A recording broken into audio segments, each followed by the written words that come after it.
Good morning. Good morning. Welcome to worship with the Unitarian Universalist Church of Ventura.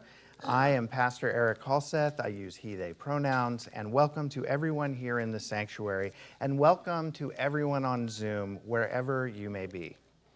Whether you've been attending this church for decades or it's your first time here, I am glad you have joined us. This community is the special place that it is, precisely because it is made up of people with many beliefs, identities, origins, sexualities, and genders, and all are welcome here. Announcements. It's been a trend, but we have a lot of them, and there's some really important ones in there. We'll get to it at the end of the announcements. There will be a Chili Fest and Battle of the Bands on Saturday, May 2nd at 5 p.m. in Berg Hall. The two bands are Don't Fret and I've Seen Better Elephants. A battle like we have never imagined. It's a love fest. Yes, it is a love fest. Well, they battle for musical supremacy. Feast on all-you-can-eat chili, meat and vegan chili, cornbread salad, and dessert while you listen to music from the two bands. Singing is encouraged, and everyone is welcome, of course. This is a $20 auction item from October, and there are still, I think, plenty of spaces, if that sounds correct to people. So just show up to contribute, and no one will be turned away if you do not have funds to participate. So please go no matter what. And children 10 and under eat free.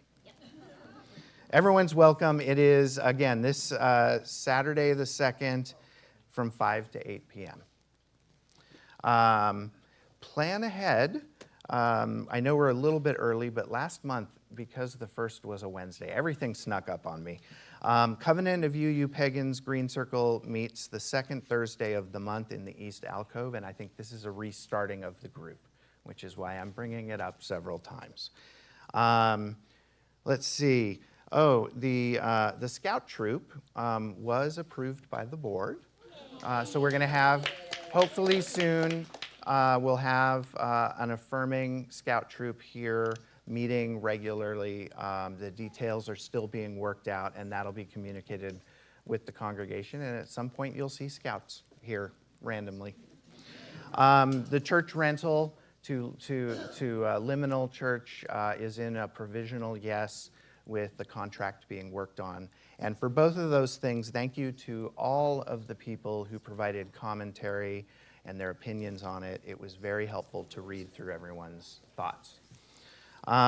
Stewardship, not actually the most important announcement of the day, but very important. Please continue working to submit your pledge. We're doing a good job of doing it. It's a little bit slow, but that's okay. And we're going to be sending out an email with the information so you can submit your pledge via email. You don't even have to go to the website. You don't have to hand in a card. Just send your pledge in and we'll verify it with you. The last thing is, and the announcements are gone, but it was up there, is we are having the Transitional Ministry Workshop this afternoon from 11:30 to 2:30. Reverend Sarah Millspaugh from the UUA is here to work with us and facilitate the workshop. I think most importantly out of all this, besides learning and sharing in the workshop, is I'm going to order pizza. So there will be pizza here at some point. Enjoy the bagels and know that depending on how many people show up, I'll order an appropriate number of pizzas with different styles of toppings. So hopefully you will find something that you like, aside from the wonderful topic of transitional ministry.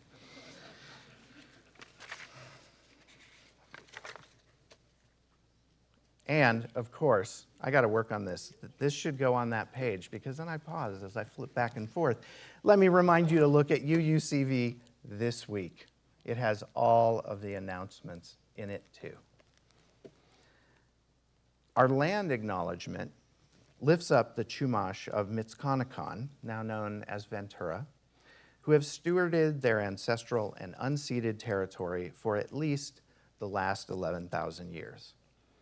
This service takes place on land only a few miles from a significant Chumash village located in the vicinity of the Ventura River and the site where the Spanish later established Mission San Buenaventura. And that's the village of Mitzconacan that I referenced. We honor the Chumash of Mitzconacan, including the ancestors, elders, and descendants, as they continue their deep spiritual and cultural connections to these lands and waters.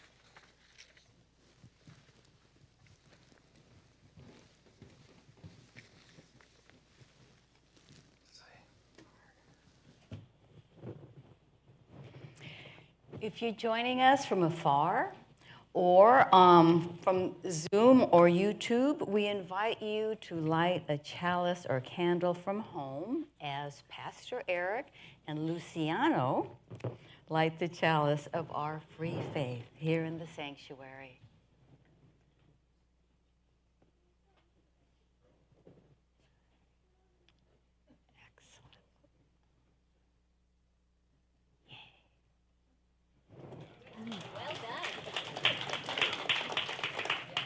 May this shared flame connect us wherever you are, near or far.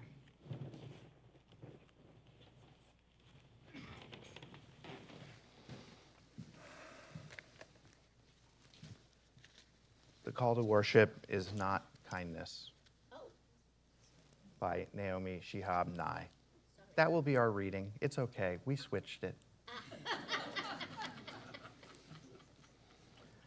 We are not made wiser simply because we have suffered. We are not made kinder simply because we have been hurt. Pain is not yet wisdom. Anger is not yet truth. But if we are brave, our wounds may become windows. Our shame may become humility. Our defensiveness may become confession. Our loneliness may become friendship. And what we wanted most, to be praised, to be excused, to be centered, may fall away before what we truly need, to be changed by love. May it be so. Good morning, y'all. I invite you all to rise in spirit or in body as you are able, as we sing number 128, For All That Is Our Life.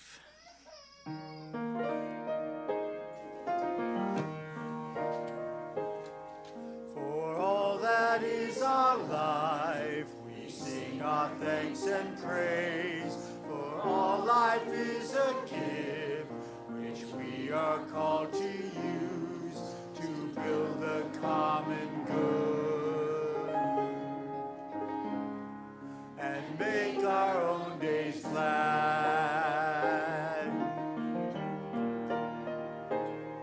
For needs which others serve, for services we give, for work and its rewards, for hours of rest and love, we come with praise and thanks for all that is our life.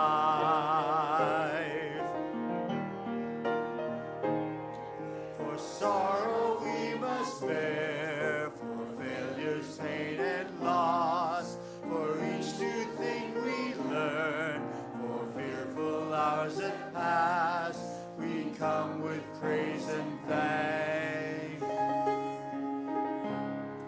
for all that is our life. For all that is our life, we sing our thanks and praise.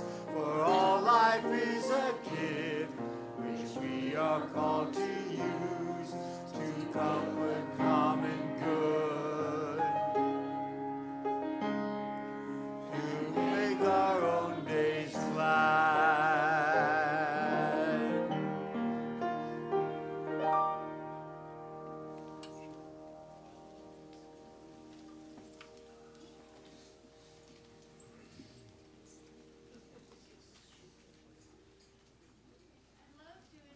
All of the young or young at heart up here.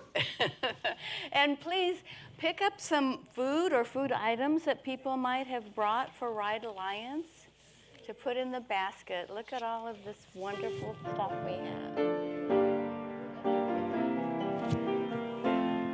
From you I receive, to you I give. Together we share, and this we live. From you I receive, to you I give. Together we share, and from this we live. From you I receive, to you I give. Together we share, and from this we live.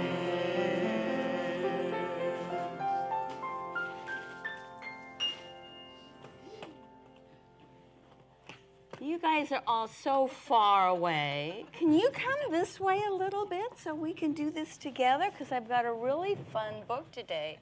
It's called What Do You Do with an Idea? And it's written by Kobe Yamada, and it's illustrated by May Benson. Have you guys ever had an idea? Yeah. Sometimes it's a good idea. Sometimes, yeah, maybe. I don't know. I get lots of ideas. But one day, I had an idea. Where did it come from? Why is it here, I wondered. And what do you do with an idea? Well, at first, I didn't think much of it. It seemed kind of strange and fragile. I didn't know what to do with it, so I just walked away with it. I acted like it didn't belong to me, but it followed me. I worried what others would think. What would people say about my idea? I kept it to myself, I hid it away, and I didn't talk about it. I tried to act like everything was the same before my idea showed up.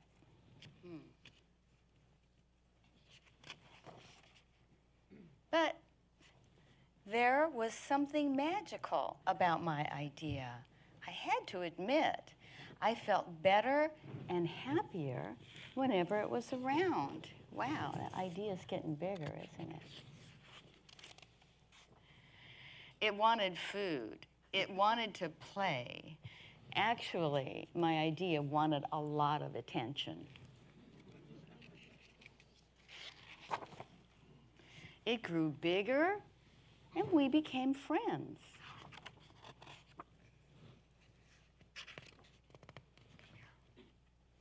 My page doesn't want to turn. The idea is getting stuck between the pages there. It doesn't want to come out. Here it is. Okay. I showed my idea to other people, even though I was afraid of what they would say. I was afraid that if people saw it, they would laugh at it. I was afraid that they would think it was silly.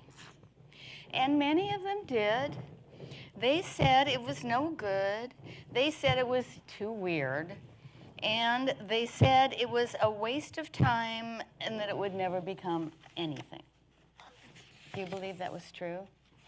No, I don't think so. At first, I believed them. I actually thought about giving up on my idea, and I almost listened to them.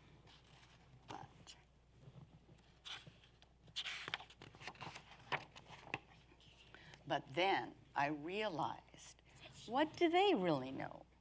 This is my idea. I thought it. No one knows it like I do. And it's okay if it's different and weird and maybe a little crazy.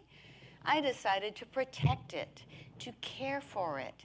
I fed it good food, I worked with it, I played with it, but most of all, I gave it my attention.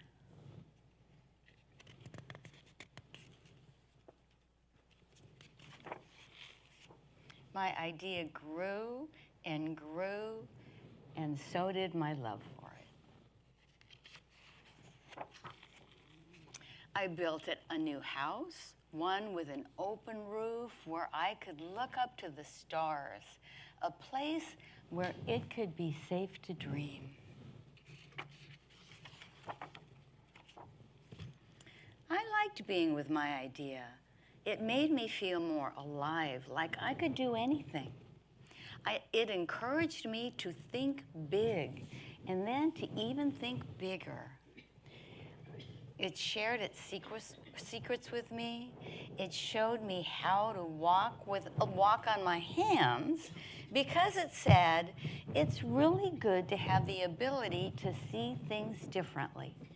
I thought that was a pretty good idea. I couldn't imagine my life without it. And then one day, something amazing happened. My idea changed right before my eyes. It spread its wing, it took flight, and it burst into the sky. There it is, all big and happy.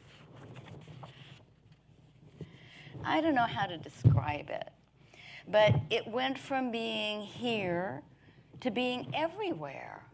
It wasn't just a part of me anymore. It was now a part of everything.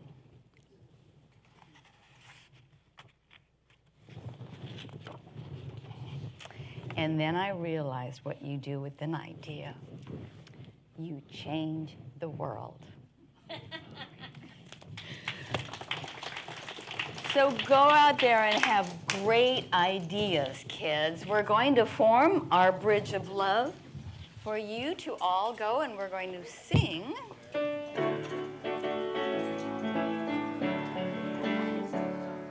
We hold you in our love as you go, as you go.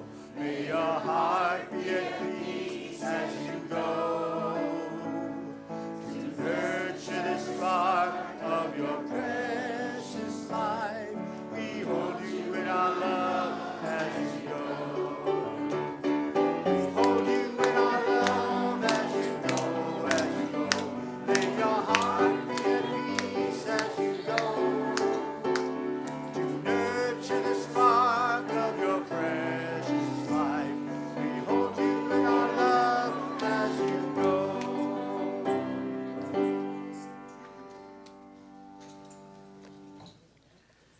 Our Share the Plate offering today goes to the following beneficiary, the Regional Unitarian Universalist Ministers Association Group.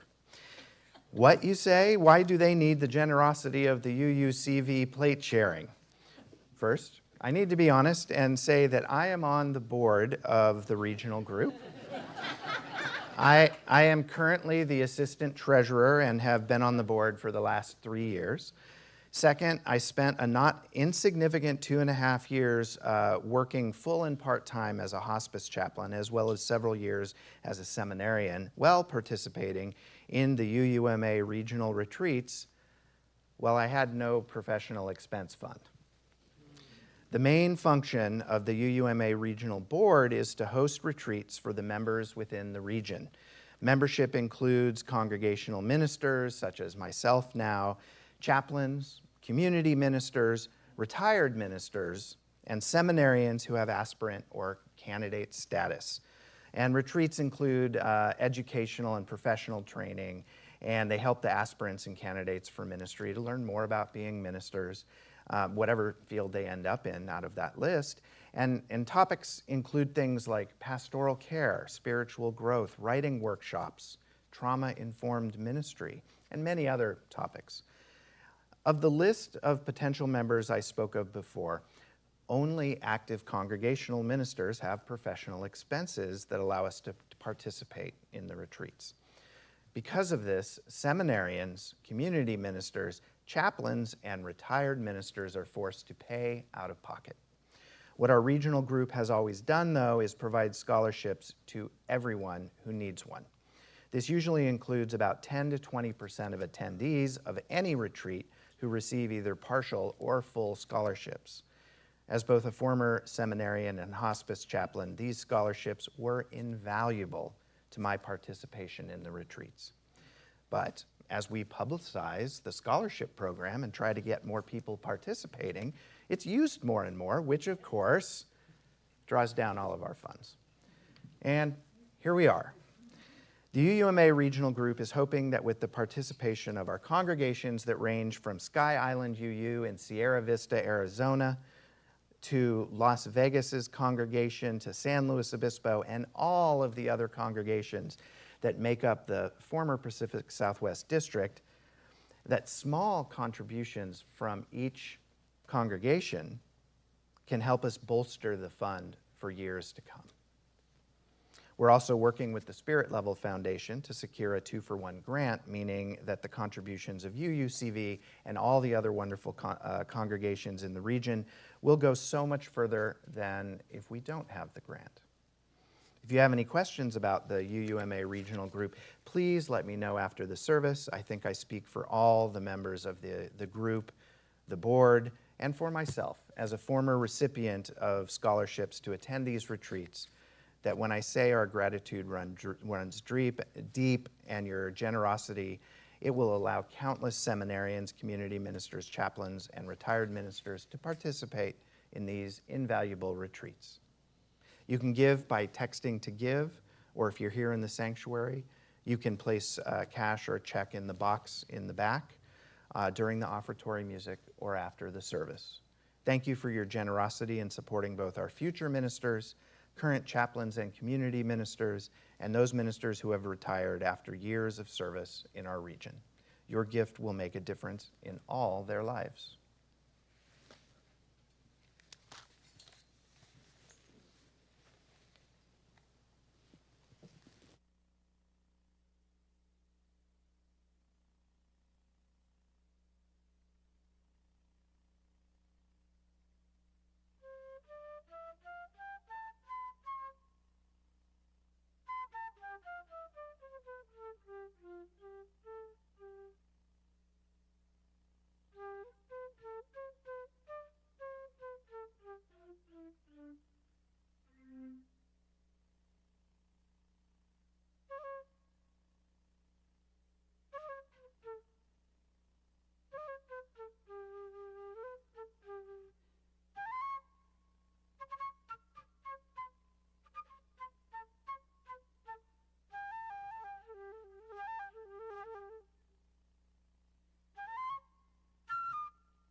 Thank you. The generosity of this congregation helps create a more just and loving world.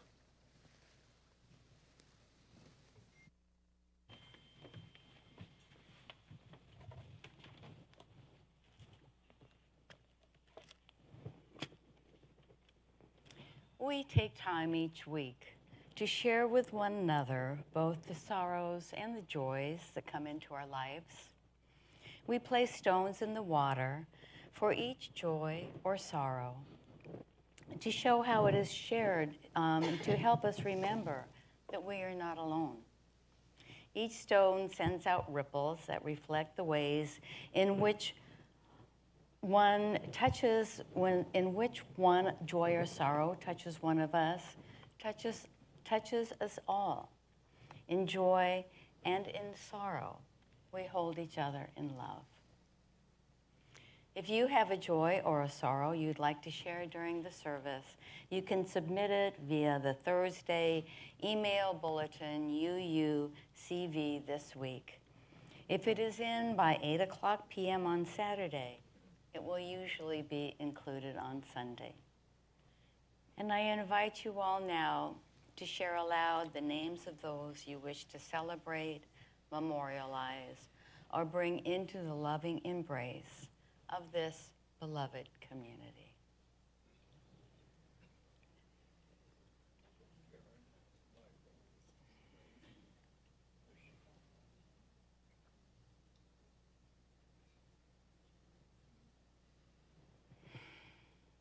Pastor Erik will now place one final stone in the water for all the joys and sorrows just shared and those yet unspoken in the silent sanctuary of our hearts.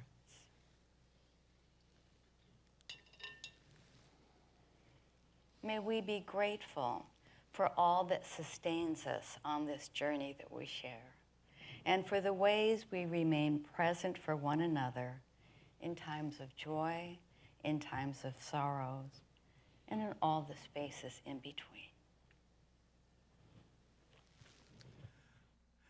Please remain seated as we join each other in singing number 1039, Be Thou With Us. I think this is a new one for most of us.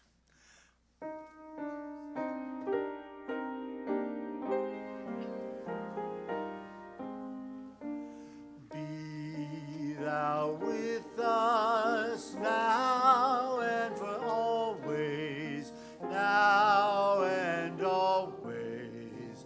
Blessed be. Let's do it a couple more times.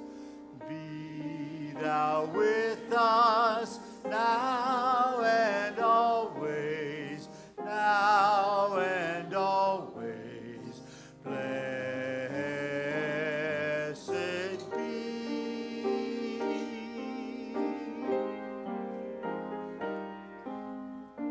Be thou with us now and always, now and always. Blessed be.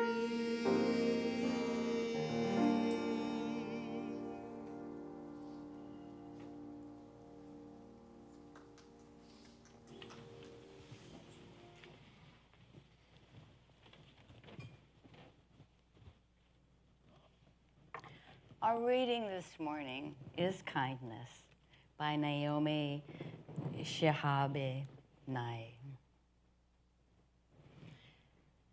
Before you know what kindness really is, you must lose things. Feel the future dissolve in a moment, like salt in a weakened broth. What you held in your hand that you counted and carefully saved, all this must go, so you know how desolate the landscape can be between the regions of kindness. How you ride and ride thinking the bus will never stop.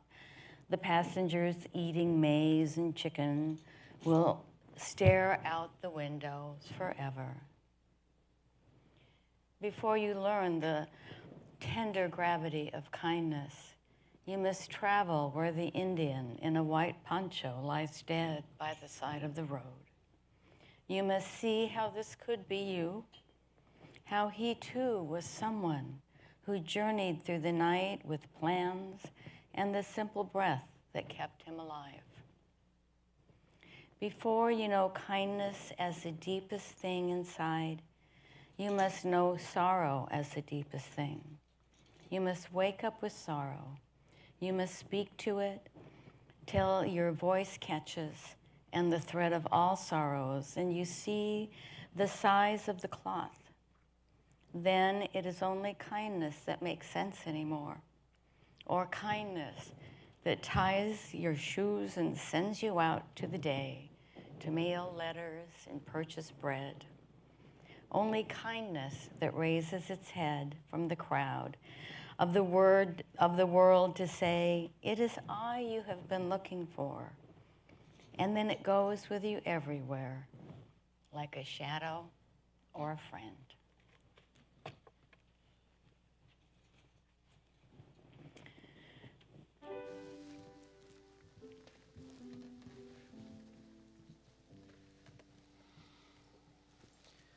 I invite you now into a time of meditation.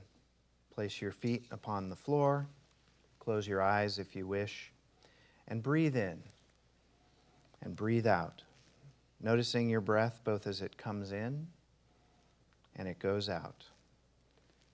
Breathe in and welcome what is true in you. Breathe out and release the need to defend every hurt. Breathe in and notice the places where you long to feel. Breathe out and make room for the pain of others. Breathe in and feel where anger has settled in your body. Breathe out and soften what has grown brittle within you. Breathe in and receive the courage to be honest. Breathe out and let go of the need to be right. Breathe in and remember that love does not shame us. Breathe out and remember that love does ask us to change. Know that as you breathe, the sacred breathes with you. Relax in this moment and just breathe.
I have made a decision about my life. It may be a strange surprise to some. I have always thought I wanted what so many want, but it's to a different conclusion that I've come. I see water rushing through an ancient riverbed. I see snowfall floating high above a hill. I see an eagle soaring to the red horizon. And I know that's how I'm meant to live. Oh, I need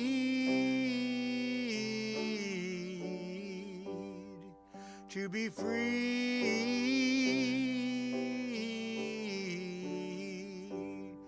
I will go where the wind will carry me.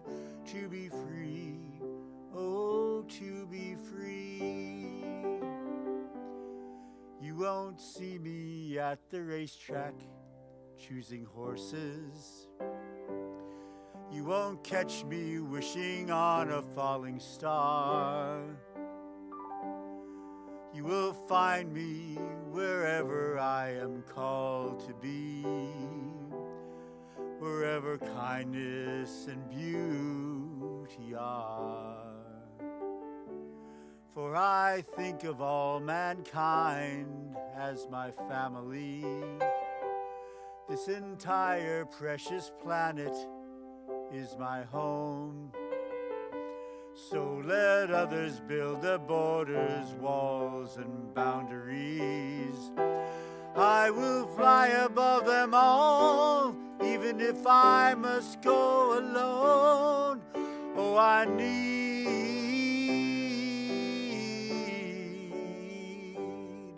to be free.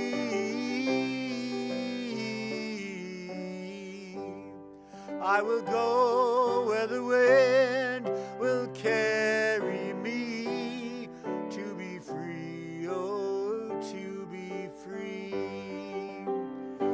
When I hear a child singing, when I see a dolphin swimming, when I watch a dancer moving like the wind, it's a calling, it's a vision, it's a voice, and I must listen. So today, this very day, I'm stepping in. Oh, I need to be free.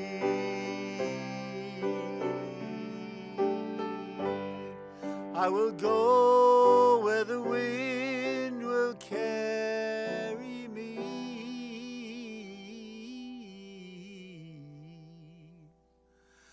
To be free, oh, to be free.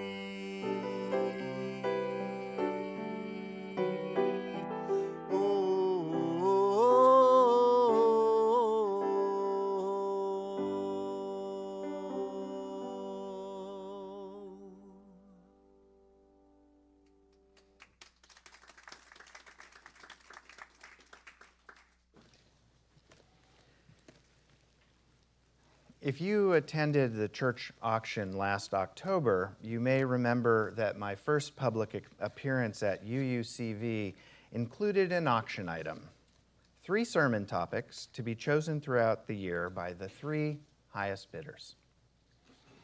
The offering seemed simple enough. Someone would get to choose what I preached about. In other words, someone would get what they wanted. And then, as often happens in church, the simple thing becomes less simple. The first of these rent-a-sermon topics became the recent Jabberwock sermon. That topic was, in its own way, structured to be an impossible challenge. It was difficult initially, and it did not go in the direction I first expected or wanted. But it led me into a deep dive through Wonderland over the course of March and ultimately pointed me towards the roots of my own theological formation, things I had thought about before but had never quite examined through the particular lens of Alice's strange and wondrous exploration of the world. The current challenge came from one of our men's groups, which wanted a sermon about the current state of how men exist within our denomination, especially in the years since the 2017 resignation of Peter Morales as president of the Unitarian Universalist Association. Sound good? Okay. No, I was just checking that I got that right. This is perhaps a far more difficult topic to address than the Jabberwock poem. There is no tidy thesis that is easy to parse out. There is no simple answer that can be wrapped up neatly and handed back on a Sunday morning in 20 minutes. So I was invited to the men's group that won the sermon topic, and I attended about a week and a half ago. And while we were there, we discussed the sermon topic, among other things, of course. And a few weeks ago, I was also asked by a men's group to attend the men's retreat, or renewal as it's called, at Camp de Benneville Pines. Assuming it was the same as men's group, the eponymous auction-winning men's group, I said yes, and it was not. It was a different men's group. And that being said, the past week or so has become an immersion into men's group and men's work from several different perspectives. I have been thinking deeply about it. I had a roommate at camp who was also attending his first men's retreat. I got to know Ross Quinn, whose family belongs to UUCV history. I participated in rituals and small group work. I listened, I watched, I joined in. Basically, I did something I had never really imagined myself doing. All that is to say that after diving into men's groups and men's work, I was no closer to having a tidy, easy to talk about thesis that would make for a pleasant Sunday morning service. Ironically, and to the bemusement of many who wondered what the minister was reading while taking breaks at the men's retreat, I was deep into my first ever read-through of Parable of the Sower by Octavia Butler. It is a dystopian, yes, I hear clapping. It is a dystopian science fiction novel about a young black woman living at the end of, ostensibly, our society. I have not finished the book yet, so no spoilers, please. About a quarter of the way into the book, chapter 7 opens with the idea that naming a thing can help us begin to understand it. Butler's protagonist, Lauren, suggests that understanding can be helped by naming. She says, sometimes naming a thing, giving it a name, or discovering its name, helps one to begin to understand it. Knowing the name of a thing and knowing what that thing is for gives me even more of a handle on it. The title of the sermon is What We Want. And the thing we need to name, I think, is wants. Wants basically get a bad rap. Well, typically. Remember Veruca Salt from Charlie and the Chocolate Factory? Where's my golden ticket? I want my golden ticket. But I want it.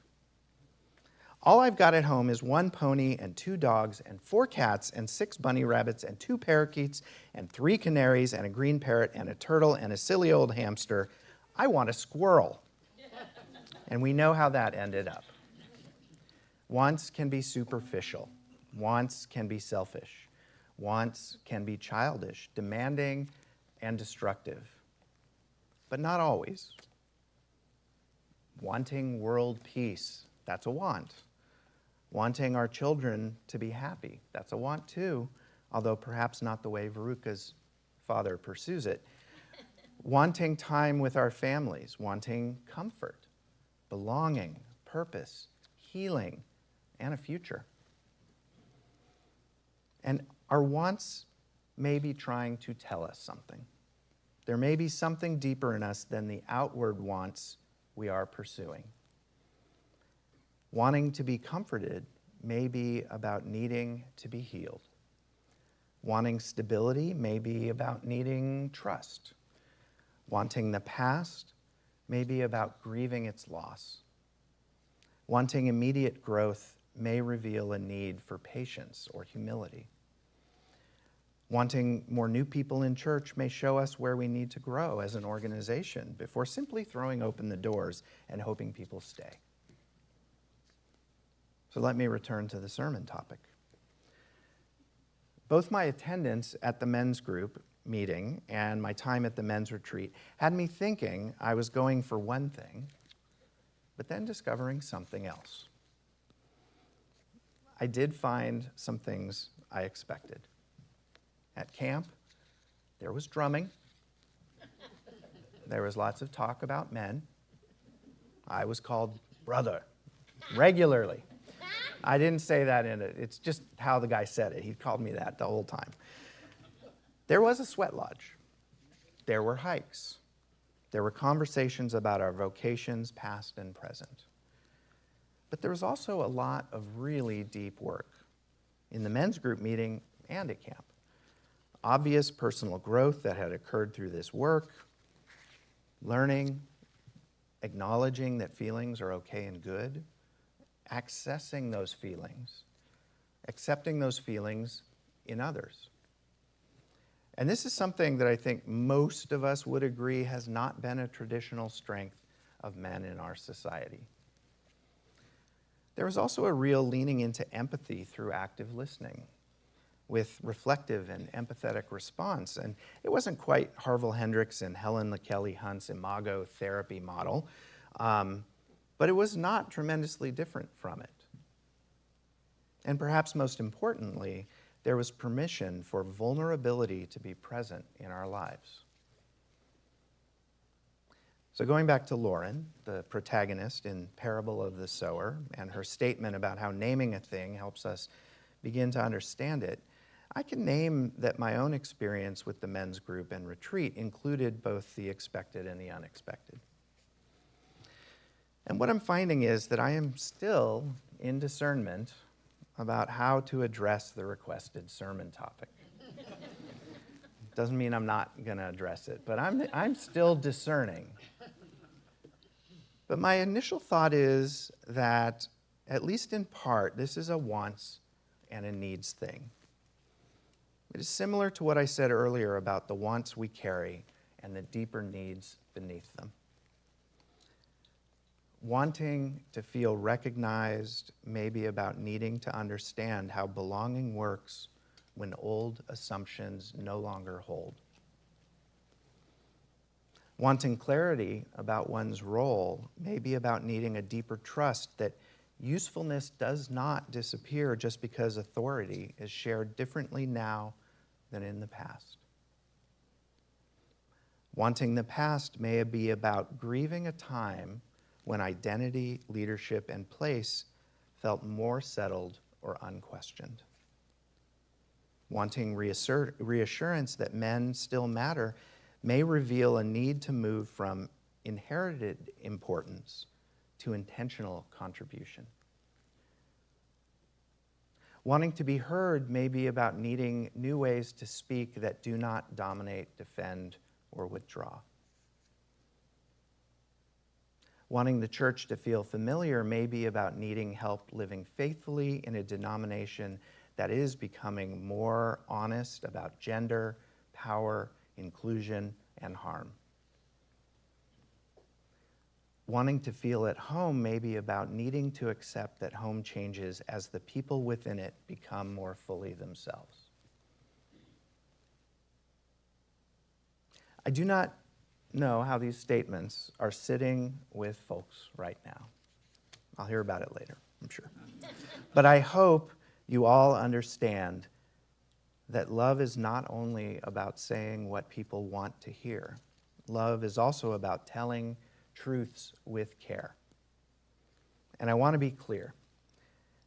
The initial and hard work of learning to be vulnerable, empathetic, and open to our feelings is and has been done. And it never ends, I think, as we all know. It is work that the men's group members that I have met have clearly been digging into in deeply meaningful ways. And now this difficult work continues, right? And truthfully, this work is not limited to one group. Anti-oppressive work is something each of us who has benefited from systems of oppression needs to lean into. I have benefited, and I am clear with myself every day that I carry privilege beyond belief. And each of us has to do this discernment for ourselves. And sometimes we're going to feel discomfort while we do it. And that discomfort means we might be onto something. This whole wants and needs thing is not only about parsing out a sermon topic. It applies in many different situations. After the service today, we have a transitional ministry workshop, and I hope you all will attend. A lot of what we talk about in the workshop may feel easy peasy, be super, it's just what we do. We're a church. Some of it, though, might make us feel some things. It might bring up the feels. What's this transitional ministry thing? What's going to happen with the church? What it also might do is raise up some of our what we want statements, like I've been talking about. And where might that lead us?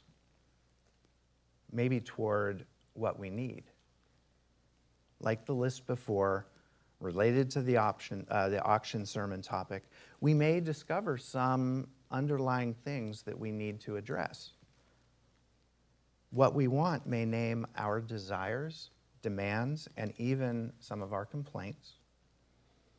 But conversations about what we need might open the possibility of truth spoken, humility gained, repair and mending, and unexpected growth we can only begin to imagine once we take stock of our needs.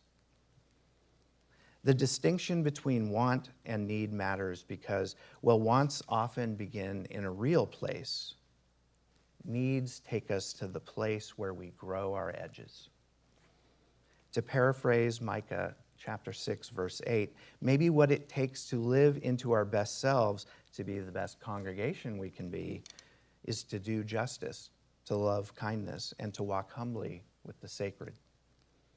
Justice, kindness, and humility. May it be so, Bishamale, and Amen.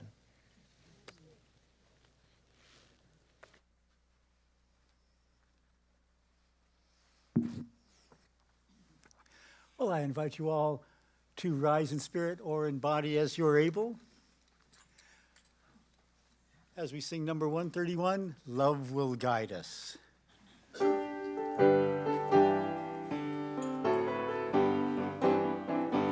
Love will guide us, peace has stride us, hope inside us will lead the way on the road from greed to giving.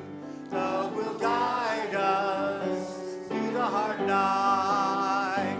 If you cannot sing like angels, oh, you cannot sing for thousands. You can give from deep within you. Love will change the world with your love.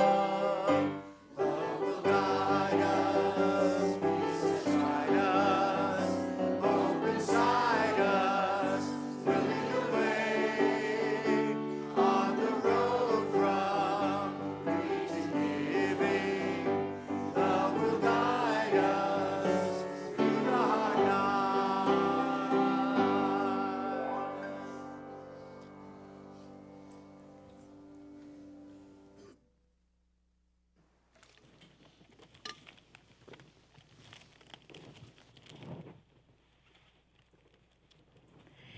After the benediction, there will be coffee, tea, and bagels, and conversation in Berg Hall through both sets of the doors, here and there.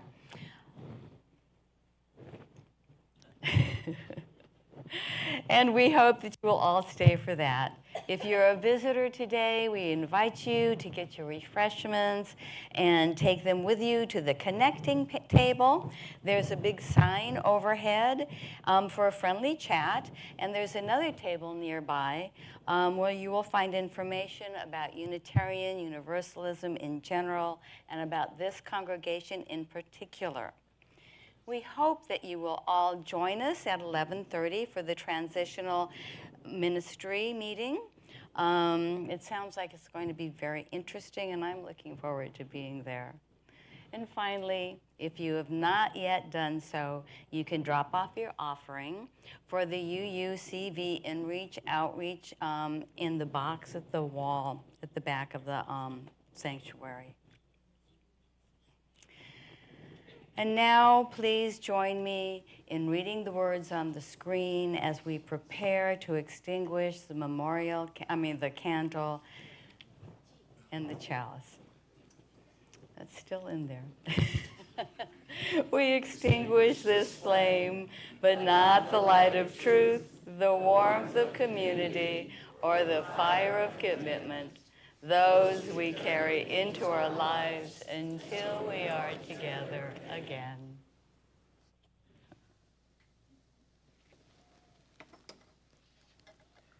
Go now in love. Not the easy love that says only what people want to hear, but the deeper love that tells the truth with care. May we learn to name what is within us, our wants, our fears, our hopes, our griefs, and the deeper needs that may be waiting beneath them. And as we name these things, may we begin to understand them. And as we understand them, may we become more faithful to the life calling us forward. May we do justice. May we love kindness. May we walk humbly with the sacred, with one another, and with the future we are still learning how to welcome. May it be so. Bishamale, and amen. And so it is.